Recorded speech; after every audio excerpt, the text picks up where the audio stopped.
Hi friends, இன்றைக்கி பாசமலர் திரைப்படத்தோட part 3 தான் பார்க்க போகிறோம். இதுவரை என் சேனல் சப்ஸ்கிரைப் பண்ணாமல் இருந்தீங்கன்னா சப்ஸ்கிரைப் பண்ணிவிட்டு பாருங்கள். வாங்க வீடியோக்குள்ளே போகலாம். ஃபஸ்ட்டு யாரை காட்டுறாங்க அப்படின்னா மச்சானை தான் காட்டுறாங்க. மச்சான் செங்கல்ராயன் வந்து ராணி வீட்டுக்கு வந்திருக்காங்க. ராணி யாருன்னா அந்த பார்க்கில் கடலை தோலை பிச்சு போட்டுட்ருப்பாங்களா அந்த பொண்ணு தான். அவங்க வீட்டுக்கு வரவையில் அவங்களோட அப்பா வந்து வீட்டில் உள்ள ஜாமானுக்கெலாம் தூசி துடைச்சிட்ருப்பாரு. அதை பார்த்துட்டு செங்கல்ராயன் வந்து வேலைக்காரன் போல் நினச்சிக்கிட்டு இந்த வீட்டோட முதலாளியை கூப்பிடியா அப்படின்றவும், நீங்கள் யார் அப்படின்னு கேட்டால் நான் ராணியோட காதலன்னு சொல்லவும், அந்த ராணிக்கு தெரியுமா அப்படின்னா ராணி என்னையை தான் காதலிக்கிறேன், நாங்கள் 2 பேரும் தீவிர காதலர்கள்னு சொல்லவும் கோவம் வந்துடுது அவங்க அப்பாவுக்கு. உடனே ராணின்னு கூப்பிடும்போது என்ன தைரியம் ஒரு முதலாளியோட பொண்ணு பேர் சொல்லி கூப்பிட்றியா அப்படின்னும்போது ராணி வேகமாக வந்து அப்பான்னு சொல்லவும், என்ன இவர் உங்கள் அப்பாவா அப்படின்னா ஆமாம் அப்படின்ட்டாங்க.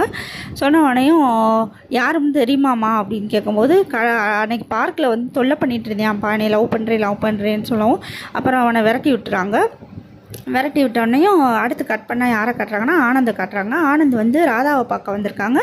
ராதாவை பார்த்து நீ பட்டத்து இளவரசி மாதிரி இருக்க, இப்போ நீ 8வது தூரத்தில் இருக்கன்னு உன்னை வந்து பார்க்குறதே எனக்கு பயமாக இருக்குது அப்படின்றவும், நான் எப்படி தான் உயரத்துக்கு போனாலும் எவ்வளோ வசதியானவளாக ஆனாலும் உங்களுக்கு நான் எப்போயுமே ராதா தான், நான் என்றைக்குமே மனசு மாறலை அப்படின்னு சொல்லுவோம். உன் மனசு மாறலை, உன் அண்ணனோட மனசு மாறி இருக்கலாம் இல்லையா அப்படின்னும், நீங்கள் கண்டதை நினச்சி குழப்பாதீங்க, என் அண்ணனும் எப்பயும் போல தான் இருக்கார் அப்படின்னு ராதா சொல்கிறா. சொன்னோடனே கட் பண்ணால் யாரை காட்டுறாங்க அப்படின்னா நம்ம ராஜுவை தான் காட்டுறாங்க. அண்ணன் ராஜு என்ன பண்ணிகிட்ருக்காரு அப்படின்னா ஒரு பெரிய முதலாளி, இப்போ பெரிய புள்ளின்னு சொல்லலாம், ரத்னம் அவர் பேர். அவர் வந்து ராஜுகிட்ட பேசிகிட்டு இருக்காங்க. இந்த மாதிரி உன் தங்கச்சிக்கு வந்து ஒரு வரன் பார்த்துருக்கேன், ரொம்ப அருமையான வரன்னு, இன்ஜினியரிங் படிச்சிருக்காங்க, அவங்களுக்கும் ஒரே தங்கச்சி தான் இருக்காங்க, அம்மா அப்பா யாருமே இல்லை, அதனால் நல்ல அழகான பையன், எந்த கெட்ட பழக்கமும் இல்லை, அவளுக்கு வந்து ஒரு தங்கச்சி கல்யாணம் பண்ணி கொடுக்கலாம் அப்படின்னு சொல்லவும் ராஜுக்கு வந்து இந்த சம்பந்தம் ரொம்ப பிடிச்சி போயிடுது. இன்னொன்று சொல்கிறாரு, அந்த பையனோட தங்கச்சியை வந்து நீங்கள் கல்யாணம் பண்ணி வச்சுக்கோங்க, பொண்ணு கொடுத்து பொண்ணு எடுத்துக்கலாம் அப்படின்னு ஒரு ஐடியா கொடுக்குறாங்க. இது வந்து ரொம்ப பிடிச்சி போயிடுது ராஜுக்கு. இப்போ வந்து அடுத்து என்ன காட்டுறாங்க அப்படின்னா ஒரு சாங் வச்சுருக்காங்க.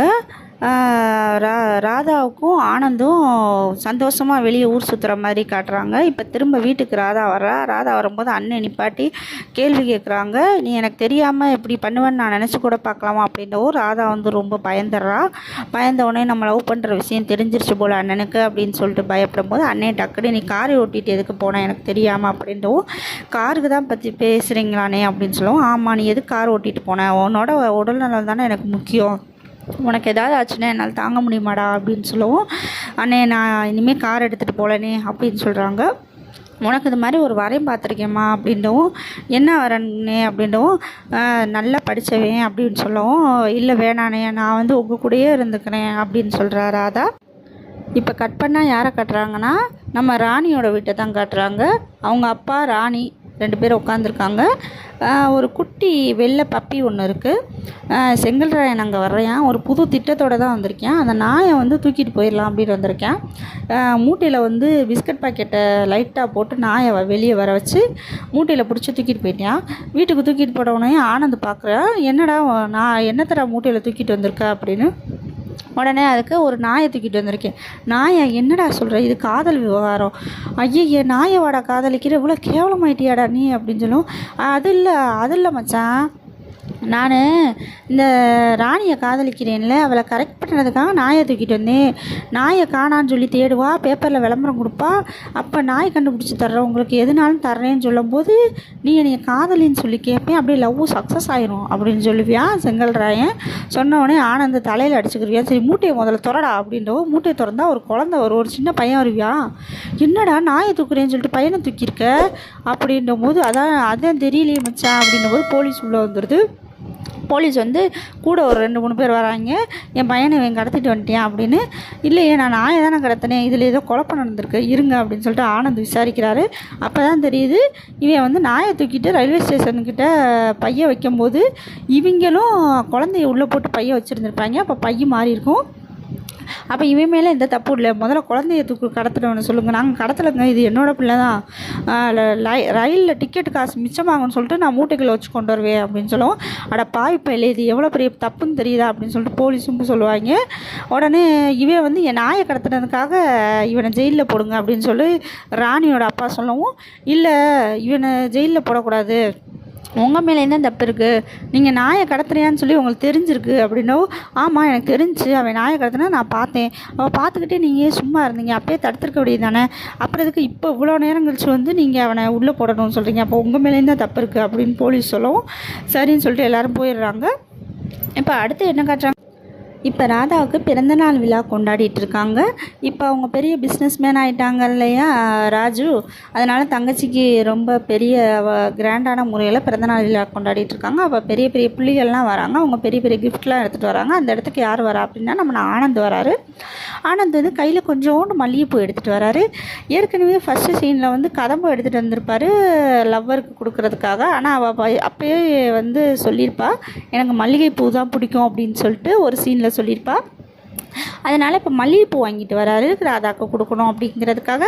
ஆனால் இப்போ வந்து ராஜு வந்து இதை பார்த்துட்றாரு. பார்த்த உடனேயும் பயங்கரமாக கோவம் வந்துடுது. நம்ம தங்கச்சி கூட ஏன் இப்படி ஆனந்த் பழகிட்டு இருக்கான் அப்படின்னு தெரிஞ்சிருது. 2 பேரும் லவ் பண்ணுறாங்கன்றது தெரிஞ்சிருது. தெரிஞ்ச உடனேயும் ஆனந்தை வந்து ஒரு ரூமுக்குள்ளே ராஜு இழுத்துட்டு போய் அடின்னு அடிக்கிறாரு. பயங்கரமாக அடிக்கிறாரு. அடித்த அடியில் மூஞ்சி முகரையெல்லாம் பேர்ந்துருது, ரத்தம் வருது. அவரால் நடக்கவே முடியல. அவ்வளோ அவமானப்பட்டு அத்தனை பேர் முன்னாடி அவமானப்பட்டு வெளியே வராரு. வெளியே வந்த உடனேயும் வீட்டுக்கு கிளம்புறாரு ஆனந்த். வீட்டுக்கு கிளம்புனா அவங்க அத்தை சொல்கிறாங்க, ஏன்டா இவ்வளோ அவமானமும் அசிங்கமும் நமக்கு தேவையாடா, ஏன்டா அப்படி வாங்கி இது பண்ணிட்டு வந்திருக்க, இத்தனை நாள் இருந்திருக்கேன், நான் அவனை வளர்த்துருக்கேனே, நான் ஒரு கை வச்சுருப்பேன் அவன் மேலே, இப்படி அவமானப்படுத்திட்டானேடா, பண திமிருடா அப்படின்னு சொல்கிறாங்க அவங்க அத்தை. உடனே அவங்க மச்சானும் பயங்கரமாக ஏற்றி விடுறாங்க. அது மட்டும் இல்லை ஆனந்தா, நீ வந்து அவன் கீழே வேலை பார்க்குற இல்லையா, அப்போ தொழிலாளர்களை பூரா சேர்த்துக்கிட்டு அவனுக்கு எதிராக ஸ்ட்ரைக் பண்ணு, இந்த அடித்ததை வந்து சும்மா விடக்கூடாது அப்படின்ற போது ஆனந்த் சொல்கிறாங்க, இது எங்களோட பர்சனல் மேட்ரு, இதுக்கு தொழிலாளர்களெலாம் இது பண்ணக்கூடாது, தலையிட வருத்தக்கூடாது அப்படின்னு ஆனந்த் சொல்கிறாரு. ஆனால் அதுக்கு மச்சான் சொல்கிறாங்க, நீ அப்படி நினைக்கிற, ஆனால் அந்த ஆள் அப்படி நினைக்கலையே, ராஜு இப்போ பணக்காரன் ஆனனால உன் மூலமாக தொழிலாளர்களாக சேர்ந்தவங்களை பூரா வேலையை விட்டு நீக்கிட்டியா, அது உனக்கு தெரியுமா அப்படின்னு சொல்லவும் ஆனந்துக்கு தூக்குவாரி போட்டுருச்சு. இவன் இப்படி நடந்துக்கிறியா அப்படின்னு தெரியல. அப்போ தொழிலாளர்கள்லாம் வந்து நீதாயா எனக்கு முறையிடணும் அப்படின்னு சொல்லி ஆனந்திட்ட கேட்கும்போது ஆனந்த் வந்து தொழிலாளர்களுக்காக நான் மறுபடியும் போய் கேட்குறேன் அப்படின்னு சொல்லிட்டு ராஜுகிட்ட போய் ஆஃபீஸில் போய் இந்த மாதிரி நீங்கள் உங்களெல்லாம் வேலையை விட்டு தூக்குனீங்க அப்படின்னு கேட்கும்போது நான் அப்படி தான் பண்ணுவேன், இது என்னோட இஷ்டம் அப்படின்னும்போது இன்னும் என்ன அதிகார திமிரை காட்டுறியா அப்படின்னும்போது நீ தனிப்பட்ட விரோதத்தின் காரணமாக இவங்களை கூட்டிகிட்டு வந்து என் கூட சண்டை போடுற அப்படின்னு ராஜு சொல்லவும் நான் ஒன்றும் தனிப்பட்ட விரோதம் பண்ணலை, நீ தான் தனிப்பட்ட விரோதத்துக்கு காரணமாக நான் சேர்த்து விட்ட ஆளுகளை போலாம் வேலையை விட்டு தூக்கியிருக்க அப்படின்னவும் நான் அப்படி தான் செய்வேன், உன்னால் முடிஞ்சதை பார்த்துக்கோ அப்படின்னு விரட்டி விட்டுறாங்க. விரட்டி விட்டனையும் ஆனந்த் வந்து போராட்டம் பண்ணுறாங்க. அந்த விரட்டி விட்ட தொழிலாளர்களோடு சேர்ந்து போராட்டம் பண்ணும்போது எதுவுமே யாருமே செவி சாய்க்கலை. எல்லோரும் அவங்கவுங்க பாட்டுக்கு வேலைக்கு போய்கிட்டு தான் இருக்காங்க. அதனால் ராஜுவோட கார் வரும்போது முன்னாடி ஆனந்த் படுத்துறாரு. படுத்த உடனே ராஜுவோட கார் ஏற்றுற மாதிரி வருது. அதுக்கப்புறம் ராஜுவால் என்ன செய்யறதுன்னு தெரியல. உடனே போலீஸுக்கு ஃபோன் பண்ணிடுறாங்க. போலீஸ் வந்த உடனேயும் யாருக்காக ஆனந்த் இவ்வளோ நேரம் போராடிக்கிட்டு இருந்தாரோ அவங்க கீழே ஓடி போயிடுறாங்க. ஆனந்த் மட்டும்தான் இருக்கார். இப்போ பாருங்கள், யாருக்காக இவ்வளோ தூரம் கஷ்டப்பட்டு ஆனந்த் வந்து எந்த தொழிலாளர்களுக்காக பேசிகிட்டு இருக்காங்களோ அந்த தொழிலாளர்களே எனக்கு என்ன வந்துச்சு, போலீஸ் வந்துருச்சு, நமக்கு என்னடான்னு ஓடிட்டாங்க. இப்போ ஆனந்த் மட்டும் மாட்டிக்கிட்டோடனே போலீஸ் பிடிச்சிட்டு போயிடுது. பிடிச்சிட்டு போனோடனே இது ஃபஸ்ட் டைம்ன்றதெல்லாம் உன்னை வார்ன் பண்ணிவிட்டு அனுப்புகிறேன், இனிமேல் இந்த மாதிரி பெரிய விஷயத்தில் தலையிடாத அப்படின்னு சொல்லிட்டு வார்ன் பண்ணிவிட்டு ஆனந்த் அனுப்பி வச்சிடுறாங்க. இப்போ வந்து என்ன ஆகுது அப்படின்னு பார்த்தா நம்ம ராதாவை காட்டுறாங்க. ரொம்ப கவலையோட ராதா இருக்கா. இப்போ வந்து ஆனந்த் என்ன பண்ணுறாங்க அப்படின்னா, நம்ம ஏற்கனவே ஒரு அண்ணனை பற்றி பேசியிருப்பாங்க இல்லையா, ராதாவுக்கு நிச்சயம் பண்ண இன்ஜினியரு பாஸ்கர் அவரோட பேர். அவரோட வீட்டு ஃபங்க்ஷனுக்கு வந்து ரத்னா அப்படின்றவங்களோட சேர்ந்து போயிருப்பாங்க. இப்போ வந்து அவங்கள மீட் பண்ணுறாங்க. மீட் பண்ணி இந்த மாதிரி வந்து என்னோட தங்கச்சியை வந்து உங்களுக்கு பேசணும் அப்படின்ற மாதிரி பேசுகிறாங்க. அப்போ அவங்களோட தங்கச்சி மாலதி இங்கே வாங்கன்னு சொல்லி கூப்பிட்டு மாலதியை வந்து அறிமுகப்படுத்தி வைக்கிறாங்க. இந்த மாதிரி இவ தான் என்னோடய தங்கச்சி மாலதி, டாக்டருக்கு படிச்சிருக்கா அப்படின்னு சொல்கிறாங்க. அப்புறம் வந்து இவங்க தான் மில் ஓனரு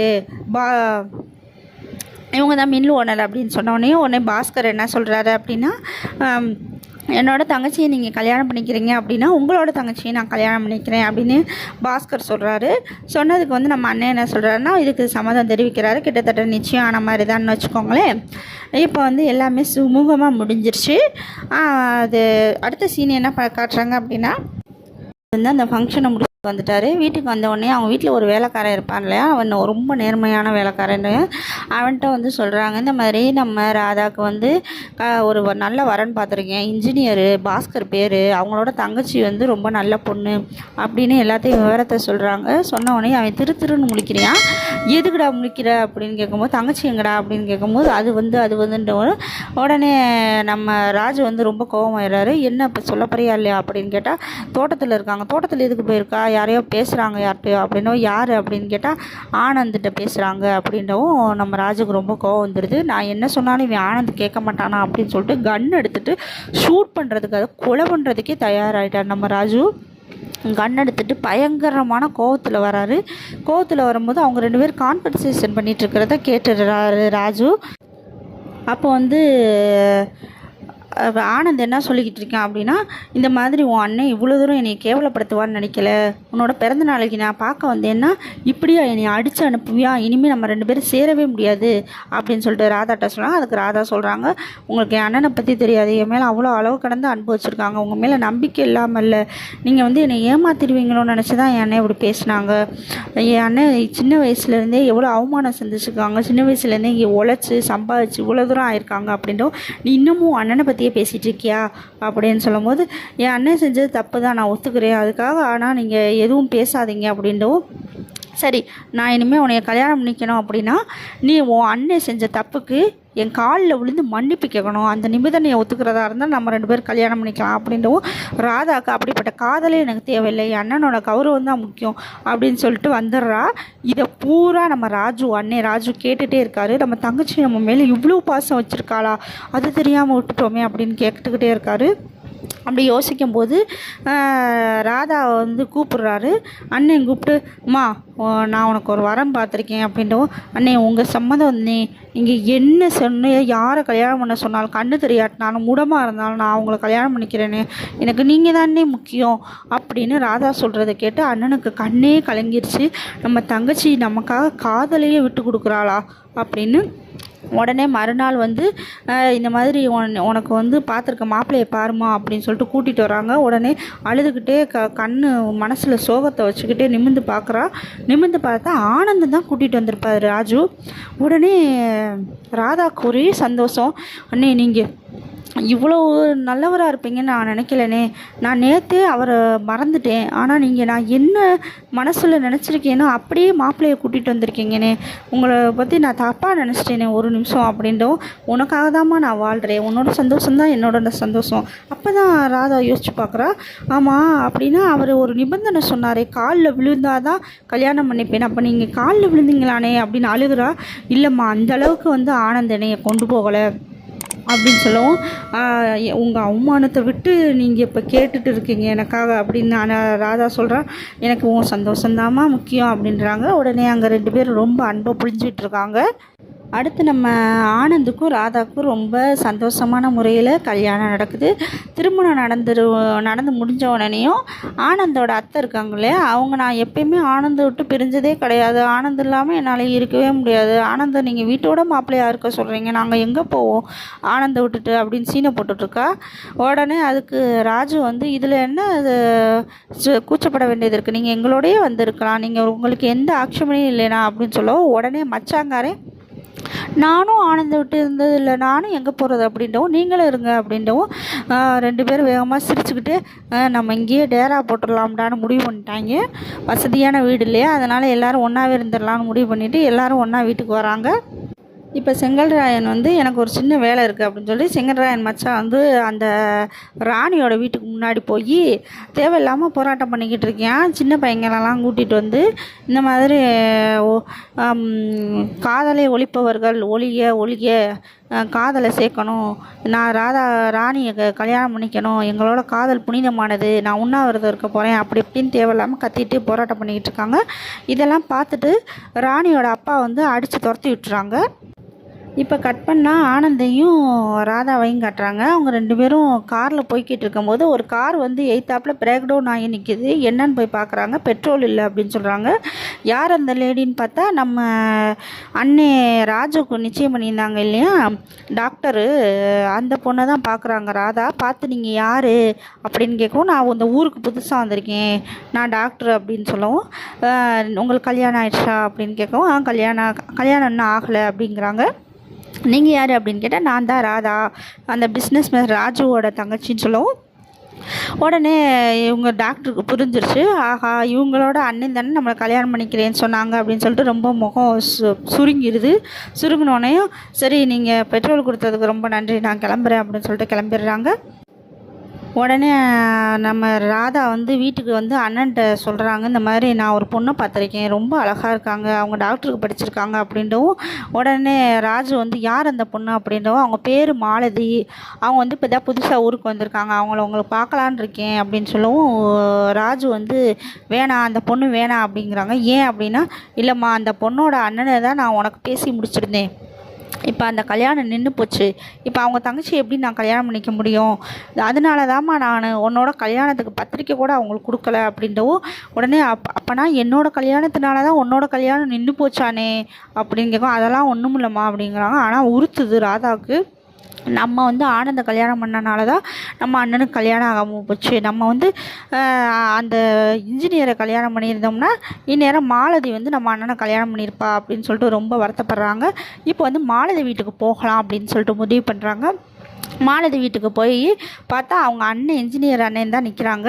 அவங்கள்ட்ட போய் மன்னிப்பு கேட்குறாங்க, என்னை மன்னிச்சிருங்க, உங்கள் தங்கச்சி எப்படியாவது எங்கள் அண்ணனுக்கு கல்யாணம் பண்ணிக்க, அது எப்படிமா கல்யாணம் பண்ண முடியும், எங்களை அவமானப்படுத்திட்டு நிச்சயம் பண்ணிவிட்டு கடைசி ஒரு வார்த்தை கூட சொல்லாமல் அவர் வாட்டுக்கு உனக்கு வேற கல்யாணம் பண்ணி வச்சுட்டாரு, அட்லீஸ்ட் பத்திரிக்கையாவது கொடுத்துருக்காங்களா, அந்தளவுக்கு நாங்கள் கேவலமாக போயிட்டோம். இல்லை, அவர் மனசு உறுத்துச்சு, உங்களை மூஞ்சில் கூட முழிக்க முடியலை அவளால், அதனால தான் பத்திரிக்கை கொடுக்கல அப்படின்ட்டு ரொம்ப அழுகிறா ராதா. அழுத உடனே இவருக்கும் ஒரு மாதிரி ஆயிடுது. சரிம்மா நீ அழுகாத, வேணா நான் ஒரு முயற்சி பண்ணுறேன், என் தங்கச்சிக்கு விருப்பம் இருந்துச்சா அப்படின்னா கல்யாணம் பண்ணி வைக்கிறேன் அப்படின்னவும், அவங்க தங்கச்சி மாலதிக்கும் நம்ம ராஜுவை ரொம்ப பிடிச்சிருந்துச்சு. உடனே சரி கல்யாணத்துக்கு ஏற்பாடு பண்ணுங்க அப்படிங்கிறாங்க. நம்ம அண்ணே ராஜுக்கும் இப்போ மாலதிக்கும் நல்லபடியாக திருமணம் நடக்குது. திருமணம் நடந்து நல்லபடியாக முடிஞ்சிருச்சு. ஓகே, இதுக்கப்புறம் கதையெல்லாம் அடுத்தடுத்த பார்ட்டில் பார்க்கலாம். என்னோடய சேனலை சப்ஸ்கிரைப் பண்ணுங்கள், லைக் பண்ணுங்கள், ஷேர் பண்ணுங்கள், கமெண்ட் பண்ணுங்கள், பக்கத்தில் இருக்க பெல் ஐக்கானை கிளிக் பண்ணுங்கள். ஓகே, பாய்.